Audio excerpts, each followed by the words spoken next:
Our final speaker this evening is executive editor of 21st Century Wire and an independent news analyst for Russia Today and UK column, Patrick Henningsen.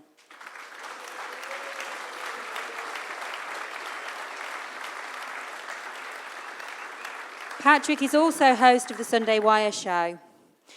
With all the talk of fake news in mainstream circles, the corporate media is trying harder to steer critical eyes away from their own fraudulent practices.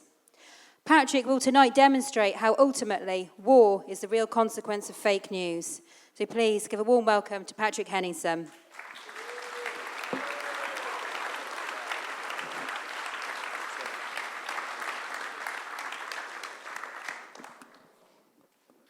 So, the media on trial. The media on trial. So you've heard the evidence. We've heard the evidence. Robert Stewart, Professor Tim Hayward, Ambassador Ford, Professor Piers Robinson, and Vanessa Beeley, each in their own way, with their own skill set, have gone above and beyond the call of duty to present to you the facts. So, ladies and gentlemen, if you allow me, I'm going to make my closing arguments. Sounds a bit like Law and Order, doesn't it? So, the government media complex, I'm going to ask the jury to render a verdict of guilty in this case. So, historically, who is the biggest purveyor of what they call fake news? And I want you to think about this. How many years, how many decades did it take for society to make the connection between big tobacco and the health effects of smoking? 50 years, 60 years, 70 years? So what I'm proposing here is I think we have reached that point where you can make the connection between the mainstream media, the corporate mainstream media, the government media complex, and war. And we put a poll out today on 21st Century Wire, and there's a simple rhetorical question asking, in the 21st century, in modern warfare, which is more important, to have a powerful military or a powerful media? And that is a very important question we can ask ourselves right now. Britain, front and center, a prime example. It's dismantling its military. But we have a very powerful media complex in this country. Yugoslavia. Ternopole, Bosnia, 1992. You remember this picture? Some of you are old enough to remember this picture. It was images like this that initiated the call for a no-fly zone and to help accelerate that war. This image, although there was a libel case between ITV and the magazine called Living Marxism at the time, this image, and by the way, John Simpson testified in that case, and he said how much he regretted taking the side of Living Marxism, who were calling out ITV for this fake or staged, contrived image to make it look like they're in a concentration camp.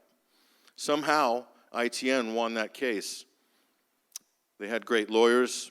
They made a case the judge found in their favor, and that magazine was put out of business because of this.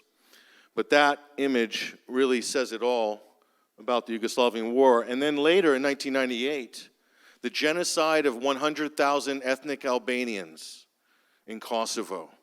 That was it. That was the straw that broke the camel's back. That was the trigger for the responsibility to protect. And the media went with this, and years later, they're still trying to verify 3,000 ethnic Albanians. That it's even under investigation still. Not 100,000. Not 10,000. They're looking at a few thousand, and some of those are fighters, okay, because this was a war after all. But that sufficiently demonized Yugoslavia, Serbia, Slobodan Milosevic, and this journalist, her name is Christiane Amanpour, this is where she cut her teeth. in Yugoslavia. And she's one of the highest paid, most high-profile journalists in the world right now. And she has done an absolute number on Syria. The number that her and her colleagues and the countries involved in this conflict, or what they call a civil war, is a number that is done on a country like none other in previous history. So Libya, 2010, there's Susan Rice, National Security Advisor to Barack Obama, member of Chatham House, very respectable, neoliberal interventionist, and Gaddafi was issuing Viagra to his troops so that they could go out and commit mass rape against women in Libya. That made it into the headlines. This was circulated across the news, and of course, CNN didn't lose any time running with that. Hillary Clinton ran with that. Everybody ran with that. But guess what? It was a lie. It was a complete lie, but that is one of the many lies that helped to get the Libyan idea off the ground and to usher the way for a no-fly zone. UN Resolution 1973, which became a bombing zone. And here's another one. Gaddafi's flying his black mercenary, African, dark-colored skin African mercenary brigades to commit genocide in Benghazi. We must act now. We must act now. Flying, you see, the operative word was flying them in, and this reinforced the no-fly zone idea. But guess what? This had some very devastating effects, this particular lie. There's another one that Gaddafi was gunning down peaceful protesters of the Arab Spring in Tripoli. And then, so using the Air Force to, fly over the streets of Tripoli to gun down peaceful protesters. Give me a break. But this was perfectly plausible to the mainstream media, and they ran with it. And that was the basis for the public opinion padding behind the UN resolution, which became a NATO bombing zone. But this is what happened after the fall of the government. Those are black Africans in cages. And you can't see, but they're stuffing Libyan flags down their mouth in the other pictures. So it preyed on racist themes, it triggered violence, and it was a total lie. But this lie was good enough for the BBC, it was good enough for everybody else, for CNN, it was a good enough talking point for anybody on any of the broadsheets or tabloids at the time. It was 100% a lie. So here's the payoff. That's the payoff. Thank you, Rupert Murdoch. So the trusted faces of liberal intervention, Tony Blair got this project off the ground with Bill Clinton and in Yugoslavia, then Tony Blair with Iraq, which ruined the Labor Party, by the way, and put it into the shambles still that it's in today. And there's Barack Obama and Hillary Clinton, good liberal interventionists. What did that do? It split the political left, and it helped to create a whole generation of people who thought, hey, the war in Syria, not so bad, not a bad idea. The war in Libya, not a bad idea. So the face of liberal intervention, here's these two, David Cameron and Prime Minister Theresa May, who just carried that torch for Tony Blair. Different parties, same agenda, we all know that. So how to manipulate the anti-war movement, this is a really important point here, okay? Following on what I just said. So we're against the intervention, but we support regime change of the brutal dictator Bashar al-Assad. And so we support the rebels in Syria. A little confusing if you're looking at this from an orthodox, forensic, empirical, evidence-based perspective, like I'm trying to do here. It's a little confusing, isn't it? But this is how it's done. That's the talking point, basically, that the mainstream media, The Guardian, all the great liberal rags were pushing. And a lot of people bought it. But not for long. So here's another one. This is the follow-up now. I'm teaching you how this is how the conditioning works, okay? This is step 2. We're against the war, But we support the war on terror. So in other words, we need to do something about ISIS. We're against war, but let's get behind our effort to fight ISIS. So there we have it, carte blanche and this is essential. Reduction of statesmen, the next Hitler. So you have Slobodan Milosevic, he was the next Hitler. Saddam Hussein, the next Hitler. Muammar Gaddafi, the next Hitler. Hosni Mubarak, he was a bridesmaid. He could have been a Hitler, didn't quite make it. Bashar al-Assad, definitely a Hitler. And Ahmadinejad definitely achieved Hitler status while he was in office. Very important. And we can't forget Vladimir Putin. So there you have it. 1, 2, 3, 4, 5, 6, 7 Hitlers in only 15 years. Not bad. Not bad. That's essential. That's essential. The Hitlerization of the leader of a target nation is absolutely essential. But that's not all. We also need to dehumanize the population. And this is what the media does so well in spinning their narratives. So Yugoslavians, well, they elected Slobodan Milosevic, so I don't really feel that sorry for them. And the Syrians, that Assad, he's a bad guy. Well, maybe it's their fault. Iraqis, how could they let Saddam Hussein remain in power that long? There must be something wrong with these people. They must be a little bit backwards.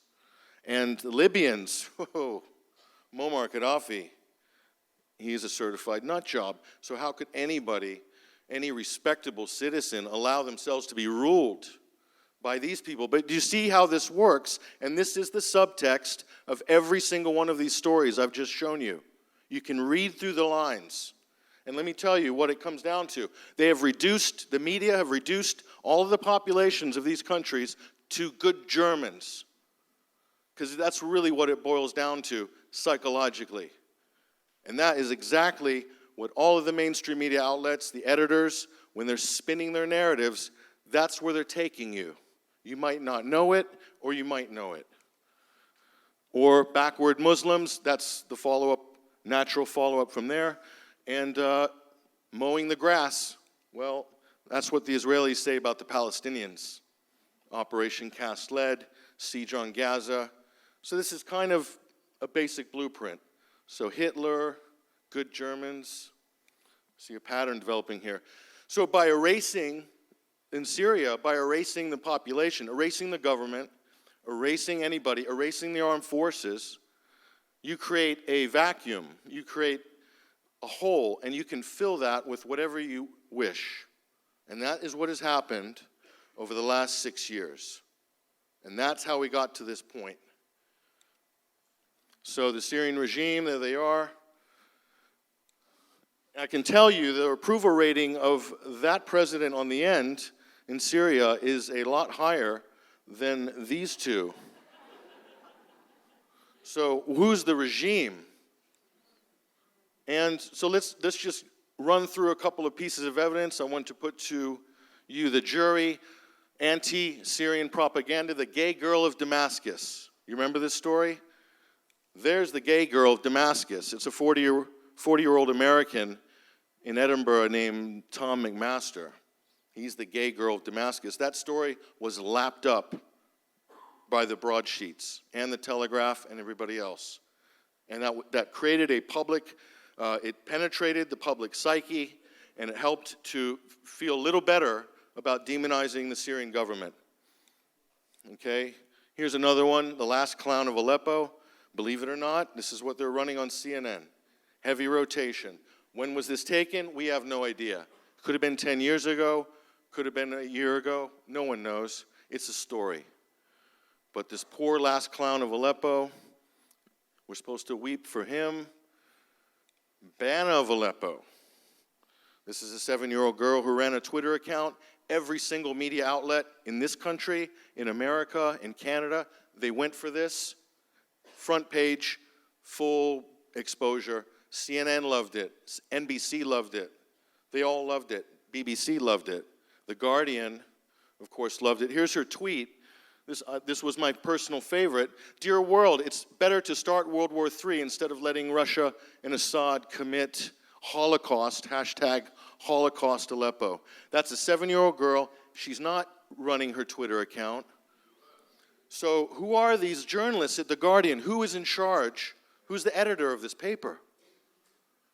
I mean, at the time, we're all emotive about it, and people think, well, it could be a 7-year-old girl. I mean, you'll believe anything if you feel traumatized by the news coming out of Syria. But let's be honest, folks. That's a 7-year-old girl, and she's putting out, psyops on her Twitter account. That's child exploitation. That's disgusting. And you know what? Every single newspaper that went for this story, every single network, broadcast network, should be ashamed of themselves. And anybody who didn't speak up in those organizations should be ashamed of themselves. That's not just my opinion, by the way. Go read some of the debates on this topic online. If people are not happy about this. Okay, Omran, child exploitation, yes. Christiane Amanpour, there she is again, still controlling the narrative. This is one of my personal favorites. This was right before the liberation of Aleppo, and Vanessa Beeley was in Aleppo right around this time. And this story was running heavy on CNN, that women in Aleppo, in East Aleppo, were committing mass suicide to avoid being raped by the Syrian soldiers. And I thought, wow, that's a hell of a story. Is it true? Let me see, who wrote that? Daily Beast. That was written by Michael Wise. That's the former communications head of the Henry Jackson Society, who is now senior editor at the Daily Beast, who is also a senior contributor to CNN. That is a lie. But who is his source for this story? Who could have possibly given him this great tip? The source was Al-Qaeda, and he said so on the air. And whoever was the presenter, I can't remember, I think it was Don Lemon on CNN, he just nodded and said, wow, that's a hell of a story. Great. Michael Wise, best-selling author. So this is what it ends up with. See this? You see these placards. That's Grosvenor Square. No-fly zone. Chlorine bombs. Yeah, we want a no-fly zone to stop the chlorine bombs. Are there any chlorine bombs being dropped by Assad? I don't think so. I can say with a high degree of confidence, higher degree of confidence than the U.S. intelligence community, I think, because we have the evidence. So really, this is also an important part of this case. ISIS's number one PR agency is CNN, NBC, ABC, and Channel 4. ISIS could not buy the PR that these networks give them. Chilling new ISIS video. How many times have we seen this since the summer of 2014? Or this. Highly staged, highly produced videos. They had one purpose. This is one of my favorites. This is the Schweppes bomb on CNN. They said that the Russian airliner, which exploded over the Sinai, was taken out with a Schweppes bomb. But where did they get this? Where was their source? It was Dabiq magazine. That's ISIS's magazine. That's CNN's source for this story. This is egregious propaganda. This is criminal. But worse than that, these networks are giving material support and promotion to internationally listed terrorist groups, so they themselves are in violation of our own laws. And I'll prove this to you in a much more sharp fashion. This is a bomb-making lesson which was broadcast on ABC News. This is after the Manchester bombing 2 weeks ago. And that is a very long segment, by the way. And if you're young, you could probably pick up quite a lot watching this bomb lesson in the kitchen, which is probably a European kitchen. I've never seen a kitchen like that in the Middle East. It's pretty nice. And Site Intelligence at the bottom, they're supplying this to the mainstream media. They're based in Bethesda, Maryland, not far from the CIA. So you can make your own assumptions as to what Site Intelligence is. They supply all Al-Qaeda and ISIS material to the mainstream media. So, terrorism experts, they're a dime a dozen. Here's one, Paul Cruikshank. They wheel these guys out every time there's an attack, and they just go on with the headlines. Channel 4, great promoter of this sort of stuff. And it makes you wonder, what are they nudging us towards? There's the payoff. There's the payoff. We need to act, we need to smash the terrorist state. You can see how the system works. This is after Khan Sheikhoun in Idlib. What is this? Are these chemical weapons experts here? Who are these guys? Is this a joke? Is this a joke? But it was really serious at the time when this photograph was released. I look at it now and it's like a bad Monty Python skit. Are we supposed to take that seriously? They're investigating the chemical weapons attacks in Idlib and Khan Sheikhoun. Who are these guys? They're just a couple local guys that put on a $1 cotton surgical mask. And they've got rubber gloves on and they're looking busy. It's a joke. It is a joke. This is a joke. Russia hacked our elections, and guess what? We said that last year, and we found out this week, yes, it was a joke. They have no evidence. James Comey testified this week. So they've run this whole skit now for 8 months. No, almost 12 months. And there is nothing. There was never anything. And they'll still continue to try to save face. They will still try to squeeze another drop out of that dirty rag, which is Russiagate. I'm making an impassioned plea here because this thing cost the United States taxpayers hundreds of millions of dollars already, this so-called investigation. And there's nothing there. Trust me, nothing.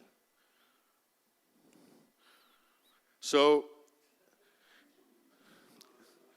Ambassador Ford called Boris Johnson a scary clown. This is a funny monster. This is Jon Snow. So, Channel 4 made the huge mistake of telegraphing they were going to be running a fake news week in February. So we heard about it, and so we thought, well, we're going to run a fake news week at the same time. And so we did. And we ran a fake news week, and we commissioned articles from some great writers, and we published work from some of the people sitting behind me as well. And we buried Channel 4 on Google, on the search. And they were not happy about that, I'm sure. But we tried to put our own spin on it. I think they were trying to target their fake news week to demonize the independent media and make fun of the tabloids, as one does.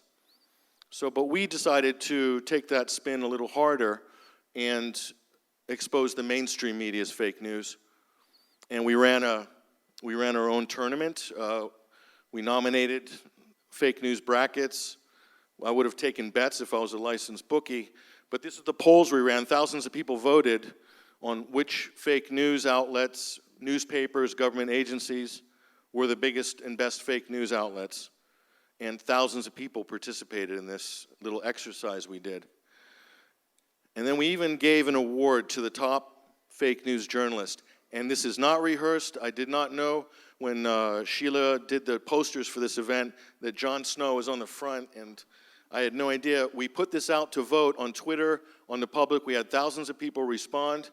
And who won the Horace Greeley Award? Horace Greeley, by the way, was a newspaper man in the United States in New York City in the run-up to the Civil War, and he was pushing hard for the North to declare war on the South. He is the Rupert Murdoch of his day, Horace Greeley. Amazing story. But who won? The people chose, I am not kidding, you can go look at it, they chose Jon Snow. I don't know why. We have a high degree of American readership, but they chose Jon Snow for some reason. Channel 4. Jihadists next door. You know, we're coming to finish pretty quickly, but this was a film that featured one of the London Bridge attackers, which the previous speaker mentioned. But you know what? This film's been pulled aggressively off of YouTube channels in the last week. And we went to Channel 4's website, and our colleagues pointed out to me that I went to search for it, And Channel 4, this is what, so when you click on the link for this program on Channel 4 this past week, they've cleaned this up this week, by the way. Yesterday I checked, they've cleaned it up. It looks nice. But this is what they put last week. That's what Channel 4 put. If anybody understands Islamic eschatology and the end of times narrative, do you know what that is? That is the one-eyed Dajjal Antichrist. So I am saying, what is Channel 4 doing? Are they having a laugh? That's a very serious laugh that they're having. They have a lot to answer for. Not just them, other media outlets. That's real, by the way. You can probably catch that on a Google cache. And we went to an event 2 weeks ago. This is a book called The Optician of Lampedusa. This is by an award-winning BBC4 radio presenter. Her name's Imogen Kirby. And someone asked her the question. This is an award-winning book. It's been translated in many languages. It's about the migrant crisis. Lampedusa is the island off the coast of Italy where all these migrants are going, and she went down with the BBC to investigate. And someone asked her, did you investigate the causes of the migrant crisis? Good question. I was like, great question. And this was her answer, though. It was a little bit disturbing. She said, well, her and her publishers made the decision to leave it out because it wouldn't have worked with the story. That's Emma Jane Kirby. That was said at the Well Told conference in London, which I was present at with Mike Robinson just a few weeks ago, May 28th, in Elephant and Castle. It wasn't part of the story. So the fall of Libya, the collapse of the nation-state of Libya, the takedown of Libya, the corridor where all of the migrants are heading over the Mediterranean, that would not have happened if not for the United States and Britain or for NATO. That is the cause of the migrant crisis, the first wave. The next is Syria, and my colleagues have litigated that case sufficiently to know that these two foreign policy decisions, these two geopolitical moves are the cause of the so-called migrant crisis. But this is the best the BBC can do. And no wonder people are in a daze about this issue. Nobody knows, and quite frankly, who cares? Because when you only know half the story, ignorance is bliss. So the government media complex, I can name them off. Sinking of the Main, fake. Belgium, babies on bayonets, pre-World War I, fake. Gulf of Tonkin, fake. Nicaraguan Contras, Kuwaiti babies in incubators. Saddam in 9/11. Iraq's WMDs, Saddam's nukes, fake. Ethnic Albanian genocide, fake. Gaddafi gunning down protesters, fake. Benghazi genocide, fake. Gaddafi, another massacre, fake. Libya's Arab Spring, that's fake too. Russia shoots down MH17, that's fake. Syrian peaceful Arab Spring protests, that's fake. Assad's barrel bombs, fake. Chlorine, fake. Activist journalists, fake. White helmets, fake. Moderate rebels, fake. Aleppo genocide, fake. Ban of Aleppo, fake. Russian hacking the elections, fake. Assad's mass executions, did you see that last week? That was a nice one. That's fake. And the assistant UN ambassador tendered his resignation after he stood on the podium and had to push that one uphill, Mr. Jones. And so it goes, all lies. So how much evidence do we need? How much more convincing do we need? This government media complex is absolutely guilty, and they have been for a very long time. And what does it cost to buy a journalist? Well, this one is in the $2 million a year range, I think. So she dresses in her costumes, and she runs around with Al-Nusra, and she works for CNN. And she wins all the awards. Trust me, she wins all the awards. And she's very well respected and invited to the White House and all the rest of it. But you know, so I'm standing in front of a wall in Syria, This is outside of Syrian television. Those are all the Syrian journalists that have died in the line of duty, have been killed since this war began. They don't make $2 million a year. How much do you think that they made, all 50 or 60 of those? They have died working in their own country that is being invaded by foreign militants and other countries. I don't know. Take a lucky guess. I asked around $150 to $200 a month. And they paid the ultimate price. And they don't have a multi-million-dollar indemnity clause in their insurance policies, which she has, which everybody else has who works for the BBC. So, ladies and gentlemen, that's the case. You've heard the evidence. I wasn't supposed to render a verdict. I know, I apologize to the organizer. But I was a news consumer 10 years ago, and now I'm a news producer. I was a big consumer of news. Now, this is what we study. This is what we do. And I think it has to be done. We have to hold these organizations to account and our governments too. Otherwise, this thing is just going to keep going on and on. And so get informed and get information from some of the people here, from the organizers, and support independent media and all these people here and their work. Thank you, ladies and gentlemen.